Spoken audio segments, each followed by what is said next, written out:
Here is the documentation for Google BigQuery, the service that we will use to write SQL code in this course. You can see that BigQuery uses Google SQL, a dialect of SQL which is ANSI compliant. ANSI compliant means that Google SQL respects the generally recognized standard for creating SQL dialects, and so it is highly compatible with all other common SQL dialects.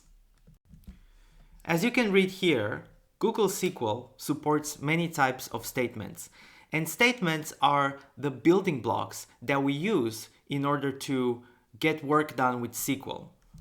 And there are several types of statements listed here. For example, query statements allow us to retrieve and analyze and transform data. Data definition language statements allow us to create and modify database objects such as tables and views.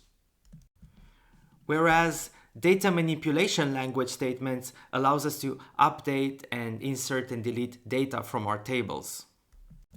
Now in this course, we focus exclusively on query statements, statements that allow us to retrieve and process data.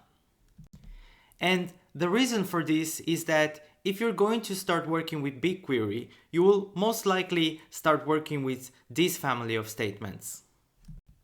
Furthermore, query statements are in a sense the foundation for all other families of statements. So if you understand query statements, you'll have no trouble learning the others on your own.